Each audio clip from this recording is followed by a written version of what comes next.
Oh, sabi yung bata, nag-asawa. May anak ka na? Opo. Ilan anak mo? 2 po. 2? Wala, dalawa na. Opo. Ilan taon ka nag-asawa niyan? 13 po. 13 years old nag-asawa na. Yung mga kababayan, no, habang kami dito ay nagpapahinga. Ang ganda talaga ng ano ko At ano, ang ganda ng ano. kami po dito ay nagpapahinga. May dalawa pong lumalapit na may bit-bit na isda. Oh, galing po dyan sa bangka. Ayan, napansin po namin dito. May mga kulay-kulay dun, no? Ayan, dalawa. May kasama po ako dito si Kuya Raul at saka si Nathan Cute Vlog. Uy. Te, ano yan, te? Binibenta niyo yan? Opo. Bili po kayo? Magkano isa niyan? 250 po. 250? Pati yan? Opo. Sariwa pa ba yan? Opo. Bagong huli lang po ito. Bagong huli? Okay ah. Yellow pin ang tawag dyan, ano? Opo. Bagong huli. Sino nang huli niyan? Asawa ko po. Ha, asawa mo? May asawa ka na kaganyan? Opo. Ilang taon ka na? 19 po. 19? Oh, sabi yung bata, nag-asawa. May anak ka na? Opo. Ilan anak mo? 2 po. 2? Wala, dalawa na. Opo. Ilang taon ka nag-asawa niyan? 13 po. 13 years old nag-asawa na. Sariwa pa ito ah. Magkano ang ano nyo O dito? sige, bilhin na namin yan. Ang init to. 250? 250 isa. Bilhin na namin yan. 250 daw. O, bilhin na namin yan. 250. O, sige. Huli ng asawa mo yan? Opo. Sarap ito pang ano. Sarap yan ah. Huli ng asawa niya. Bilhin ko lang. Oo, hawakan mo nga to. Dan. Ito yung kasama ko. Oh. Sariwa. Yeah! Sariwa. Bayaran ko lang. May sariwa. Uy, kasi ah. 250. Ayun, dalawang. Ayun, 1 kilo to. Yan lang hanap buhay nyo? Araw-araw ba nanguhuli ang asawa mo ng isda? Opo. Pero lagi nakakahuli, hindi naman. Minsan, Paswertihan lang. paswertihan lang. 250.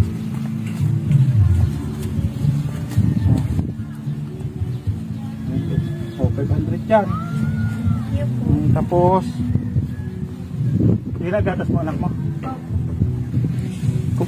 Pwede ba akong magtanong kumusta yung buhay niyo mag-asawa, yung paglalaot ng asawa mo? Tapos may bahay na kayo? Wala pa po. Wala pa kayo bahay? Nakikitira pa lang po kami sa bahay pa ng biyanan ko. Ang bahay ng biyanan. Tapos yung anak mo, ilang taon na yung anak mo? Yung panganay ko po ay 4 na taon. 4 taon. Opo, tapos yung pangalawa ko po ay magdadalawang taon po ngayong taon na. April. Tapos, ganito, nagagatas pa. O, ginagatas mo pa yung anak mo. Napasok na yung anak mo panganay. Hindi po. Ay, di ba dapat pumpasok na siya? Okay.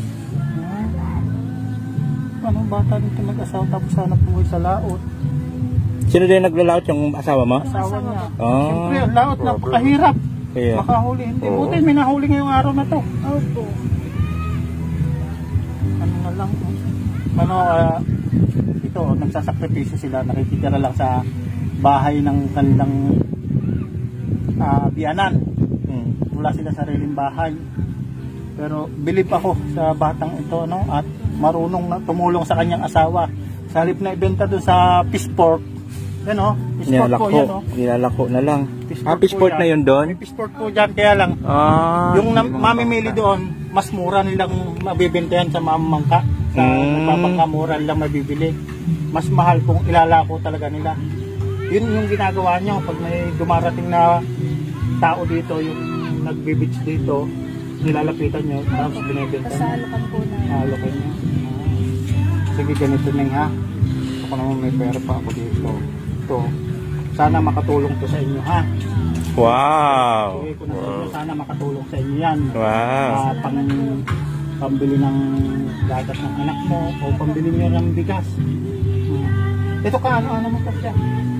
Kapatid po yan ng asawa. Kapatid ng asawa mo. Bunso. Bunso. No, maraming salamat ha. Anong pangalan mo? Kayla po. Kayla. Ang bata si Kayla.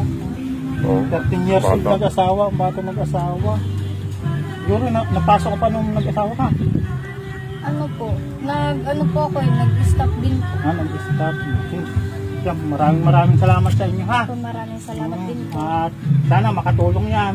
Opo. At hayaan mo kung sakali man na makakapasyal ka sa bahay mo sa susunod ko sakaling may dumating na blessing, no? may dumating na blessing o kung makabalik ako dito, mabisita ko rin yung bahay mo at makilala ko rin yung asawa mo at yung mga anak mo. No? Maraming salamat sa iyo, Kayla. Maraming salamat din po. Salamat. God bless. Bye-bye. Salamat. God bless. Salamat.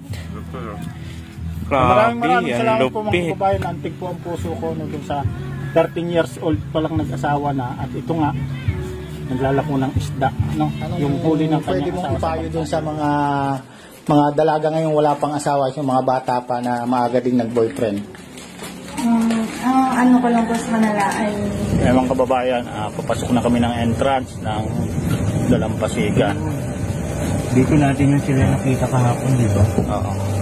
Kailan yun? Isang araw. Araw. Parking muna tayo. At pagdaran At doon sa hahanapin kasibuhan dyan sa ng Dalampasigan. Ang dami pa ng tao dito pagka weekend. Weekend ngayon, marami dito pumapasyal, no? Doon natin nakita, di ba si ano? Doon si Kayla? Dito kaya ngayon yung Ano kaya kung nandito yun? Dami. tanaw-tanaw lang tayo. Kasi ang daming tao. Oo. So yung mga naglalaot. Kaya nga yung mga naglayo, mga nagbabangka. Ayun. Tignan mo. Yun, parang si Kayla. Balid dyan. Ayan o, yung nakatayo. Nakatalikod. Ito? Oo. Tignan mo, lapitan natin. Si Kayla yan. Oo. Si Kayla nga.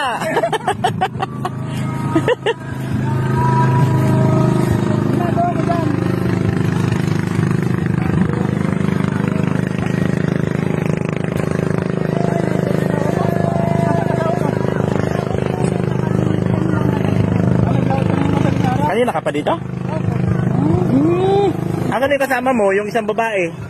ay wala po. Umalis po siya.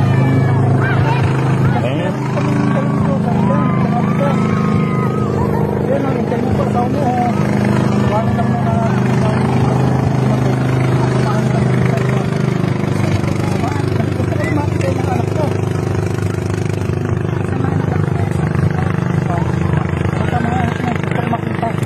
Ayan, si Kayla mga kaubayan. Nakita ulit namin dito sa ano. Daming tao pala dito, no?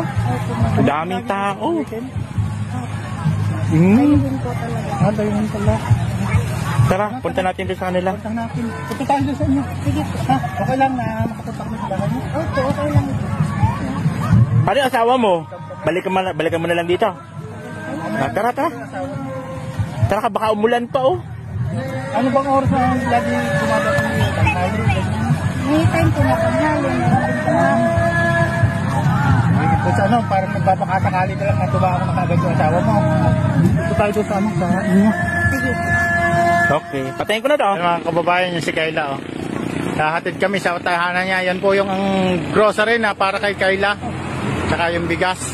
Kaya si Nathan Cute Vlog, no? Nathan Cute Vlog, pakipalo po. Tsaka po si Kuya Raulo Nadillo. Yan po ang ating mga kasama. Ayan. Ito na yung ano ko ngayon, racket Yan mga kababayan, nandito na po kami sa bahay ni Kayla, no? Doon nga sa bahay ng kanyang biyanan. At dito nga, dinala namin dito kasi umuulan, kaya hindi kami nakapag-video sa paglalakad, biglang umulan. Ito po yung bigas na dala namin. Yan, 25 kilos po to. Saka yan, meron po tinapay yan, gardenia. At meron din po ditong grocery. Yan po natin. Ito tayo, tingnan mo yung grocery mo. Grocery dala natin, dali. Buksan mo. Para kay baby yan. Kaya mo? O, dahan-dahan lang, dahan-dahan. Papakita natin kung ano yung dala natin grocery sa kanila para sa magkapatid. Siyempre yung iba sa kanya, no? Ayan. Ito para po sa mga bata talaga itong dinala namin kasi hindi ko pa naman po nakikita kung ano yung ano nila. Ito, Coco Crunch, sa iyo yan, no? Tapos, ito sa iyo rin to, Bibi, sa iyo yan, no?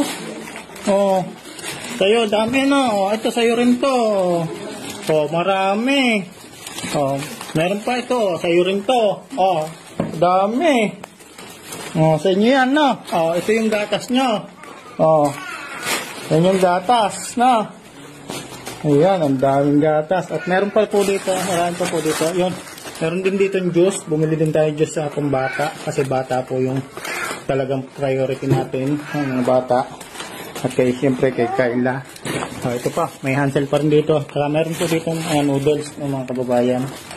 At bukod po sa riyan, meron po tayong cash na biyaya, blessing na ibibigay po sa pamilyang ito. Dahil nga po wala dito yung kanyang asawa at nasa laot pa, bigay po natin yung blessing natin para sa mag-inang ito, no? Mag-inang ito. Hawakan mo muna bato to. Bukod po dyan sa grocery natin ibinigay na konting grocery ng bigas. Bigyan po natin si Kayla ng para sa pamilya. Siyempre sila naman po ay pambili naman po nila ng ulam kasi sawa na ata si Kayla sa isda. Kayla, tanggapin mo itong 3,000 piso ha. Mula yan sa puso natin, pagmamahal natin sa inyo, sa kapwa natin kababayan. Alam po na nailangan. Sana magamit mo sa tama yung pera na yan. At hindi dito natatapos yung pagtulong ni Kuya Casado, hindi dito natatapos yung pagtulong. Muli at muli, maaaring bumalik kami, magdala ng blessing para sa iyo. Pagpasensyahan mo na muna yung dala namin kaunting blessing sa ngayon, kasi medyo malayo yung travel din namin. At kaya sa susunod, malay nyo, meron naman ulit tayong blessing na may bibigay sa inyo, Sana magamit mo lang sa tama yung pera na pahalagahan mo kung ano yung blessing na natatanggap mo, pahalagahan mo, At yung mga anak mo, babae ito, babae? Opo, babae po. Anong pangalan niya? Kisiya po. Kisiya. Ito, si Si Dan Hart po. Dan Hart. Ang gaganda ng pangalan, mana sa mami niya. Ayan. Dami, dami. Papasok ka na sa susunod, ha? Apa. Magaling sumagot. Yan mga kababayan, maraming salamat po sa kay Lord at natuntun ko po ito si Kayla, nakita ko nga sa Dalampasigan upang mabigyan ng blessing kasi pasok ka na, naantig po talaga ang puso ko sa kanya nung nakita ko siya. Ayan, interviewin natin si baby. Kailan ka papasok, baby? Doon ako punta. Saan? Saan? Sa mama. Sa susunod na school year papasok ka na. Apa. Ayan, sige, sagot ko na yung baon mo, ha? Apa. Maraming salamat. Kailan, pwede ba uli ako magtanong sa iyo? Ha? Nung nag-asawa ka, ano yung umpisang pinagdaanan mo? Umpisa akong Yung pinagdaanan mo yung kung masaya baga, mahirap, ganun lang, yun lang. Mahirap din po. Mahirap din po. Anong pwede mong ipayo dun sa mga dalaga ngayong wala pang asawa, yung mga bata pa na maaga ding nag-boyfriend? Ang ko lang po sa kanila ay mag-aral po muna sila. Kasi hindi po buhay may asawa po. Mahirap po talaga. Mahirap. At meron doon sa comment section na akong nabasa, yung asawa mo raw ay ang tawag dito, matanda na raw. Totoo ba yon?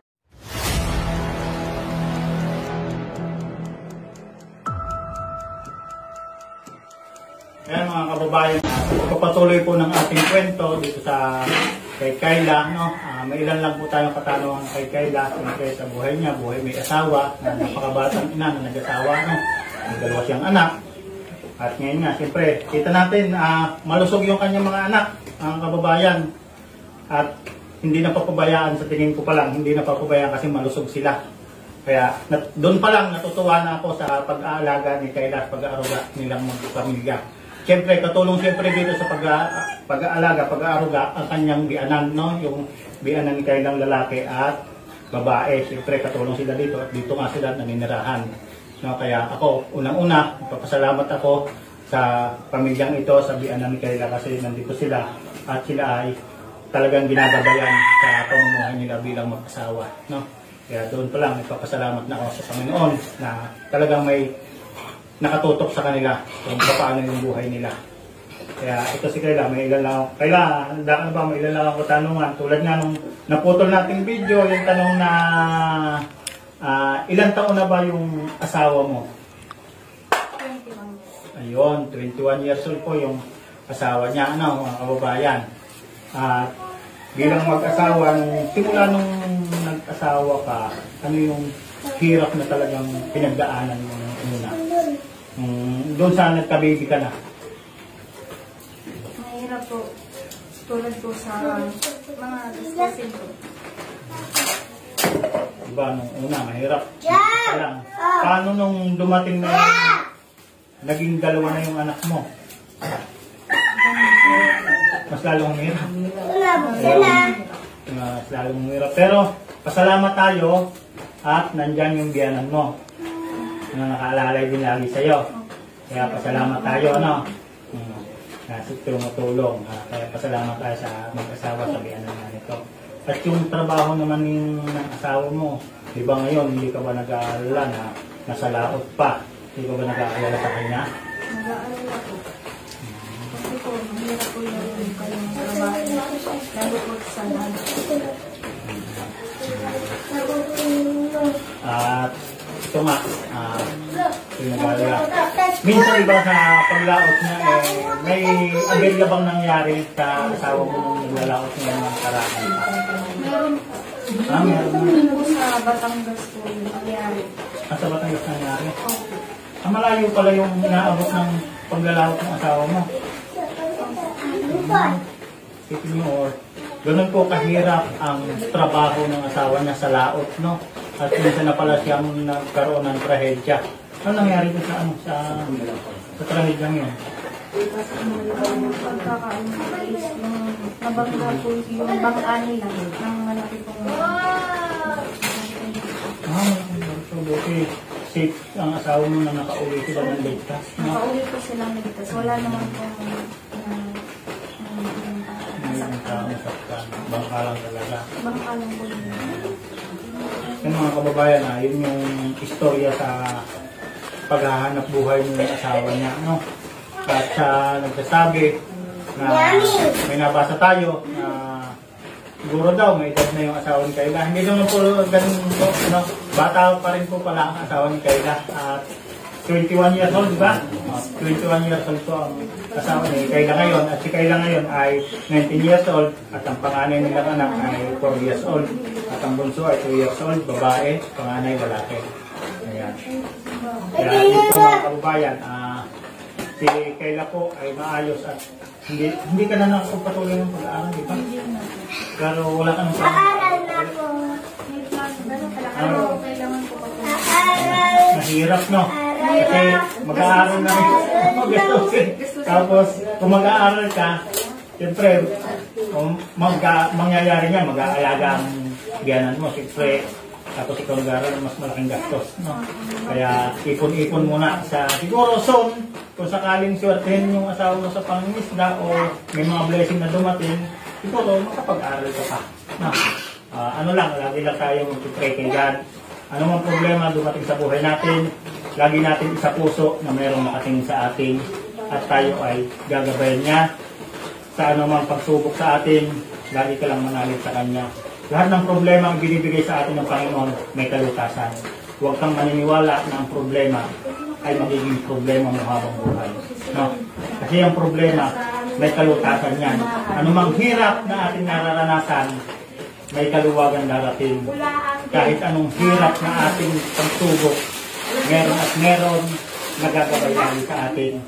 Nandiyan ang ating mga kaibigan, kamag-anak, magulang, asawa, at kung sino pa man na nakapaligid sa atin at kung malayo man, nandiyan sila para sa iyo, para sa pamilya mo. Yung mga bagay na hindi dapat pakinggan, hindi dapat paniwalaan, iwaksin mo. Yun lang mapapayo ko sa'yo. Ano? Huwag kang maniniwala kung kanino basta-basta. Unang-una, magtatanong ka, dito kayo nakatira sa bahay ng biyanan mo. Kung may problema ka, ilapit mo sa kanila. No, kasi sila yung unang tutulong sa iyo at dadamay sa buhay ng mag-asawa. Walang ibang dadamay sa inyo, hindi kayo dadamayan kaagad ng kapitbahay. Ha? Yun ang mapapayo ko sa inyo. Kasi unang-una, magulang sila. Sila yung unang-una. Kung makabigat ang problema nyo, unang-una yung lalapitan ang magulang nyo. Ha? Bago kayo lumapit sa kaibigan, mag-suggest muna kayo sa magulang nyo. No? huwag kayong magtatanim ng sama ng loob sa magulang nyo kung kayo nakapagsabihan. Yun yung sinasabi ko sa mga anak ko. No? Huwag kayong magtatanim ng sama ng loob sa mga magulang nyo kung kayo nakapagsabihan. Kaya kayo pinagsasabihan ng mga magulang dahil mahalin na kayo. Ayaw na kayong mapariwara. No? Yan. Oo, kaya pinagsasabihan. Ganyan kami mga magulang. Kaya huwag kayong sasama ang loob. Ha? Huwag kayong pinagsasabihan. Basta, ang mapapromise ko sa inyo, hindi ito yung huli natin pagkakako. Ha? Mali mo sa isang araw, may magandang blessing tayo na dumating.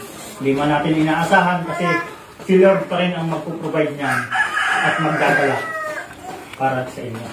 Ha? Yan, mga kababayan, hanggang dito lamang po ang aming reclaim pag-uusap kay Kayla. Ano? Sa pagpapatuloy po ng kwento, abangan po natin yung asawa pag po may time na makausap na po natin. No, maraming salamat po and God bless po. Yan. Ano masasabi mo sa mga viewers mo na nag-listen yung video, ano masasabi mo sa kanila? Sabi ko maraming salamat po sa Kasi mga tumutulong. maraming salamat po sa mga viewers ko, sa mga nag-share. Sana po ma-share niyo po ang aming mga video, no? Kasi sa tulong niyo po, kayo po yung tumutulong din sa amin. Sa tulong niyo po, kami po ay nakapagbigay ligaya, saya sa amin po mga tinutulungan bilang isang small charity vlogger, no? Kaya maraming salamat po hanggang sa mga ito ang lingkod sa Sabi Tayo Vlog. Ang nagsasabi po, gumawa po ng mabuti, hindi po magbubunga yan ang masama. Maraming salamat po. God bless us all po. At shoutout po siyempre muna kay Kayla. At wala siya po, no? Inutusan po ng kanyang biyanan na bumili po ng isda pangulam ngayong gabi nila. At kaya po kami ay ito, pupuntahan po namin dito sa bilihan ng isda. Ay na, yan na sila Kayla ko. Ito si Kayla ko, nakabili nga ng isda. Ayan o. Ayan. Hoy Kayla! Galing kami kanina doon sa sa bahay nyo. Sabi ni nanay mo raw, bumili raw kayo ng isda. Opo, inutusan po kami ni Mama. Bumili ng isda sa fish pond. Ayan o. Anong isda binili nyo? Wow. Uy, laki. Yellowfin na. Okay. Patay baba ako kasi may may nagpapabigay sa'yo. Uy, kasama rin pala si Inig. Ayan. Ay, ganda ng isda. Oh. Parang pag itinaas mo, ganda. Sariwa pa. Sariwa. Bagong huli daw. Kaya lang kami nagpunta rito kasi may nagpapabigay sa'yo ng 1,000 pesos. Si Sir Joseph. May nagpapabigay sa'yo. Ayan. Kasi makiat lang kami dito. Siyempre, galing sa sponsor man. Gusto namin yung Ako na maghawak. Hirapan ka maghawak ng ano. yung gusto na ang ito yung 1,000 pesos to. Yung galing kay Sir Joseph. No? Galing yan kay Sir Joseph sa ating sponsor. At may naghahanap bakit daw hindi ko nabigyan si ate yung nakaraang vlog, no? Yung unang tagpo natin. Ngayon, sabi ko pag nagpangita ulit tayo, bibigyan ko si ate. Wow, sana all. Ayan. Maraming salamat po. Oo. Sana all. Sa sponsor niya nagbigay po. Ayan. Kay Sir Joseph. Ano nga pala? Asan ang asawa mo pala? Nasa Manila na po. Kasi po, ginamit niya po yung pera po pang-apply ng trabaho po sa Maynila. Ganun, may trabaho na sa Maynila? Oh, puti naman, nakatulong yung binigay ko sa iyo nung nakaraan. Opo, nakatulong po sa amin.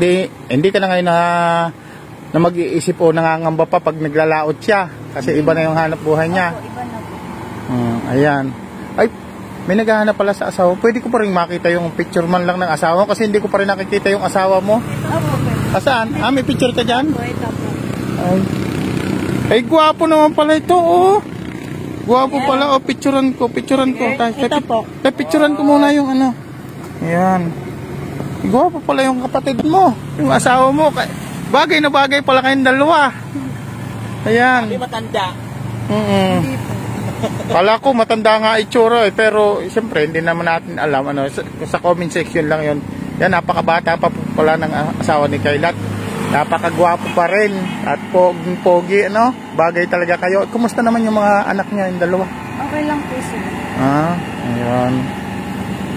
Si ate, ikaw, baka may boyfriend ka na rin. Wala pa. O sana, hindi na kami magtatagal ha. Sige po. Maraming salamat Sir Joseph sa binigay niyo pong 1,000 kay Kayla, no? Sa lahat po ng gustong tumulong po kay Kayla sa mag-anak po nila, sabi ko naman po sa inyo, ano man pong tulong na ibigay niyo, paabot niyo sa akin ay makakarating po kay Kayla, no? Lahat po sa gusto pong tumulong sa mag-anak na ito, no? Ako po'y natutuwa at yung pera pong ibinigay natin napaganda po, nagamit po nila sa kanilang pag-apply sa trabaho ng kanyang asawa, at isang kagalakan sa akin yun.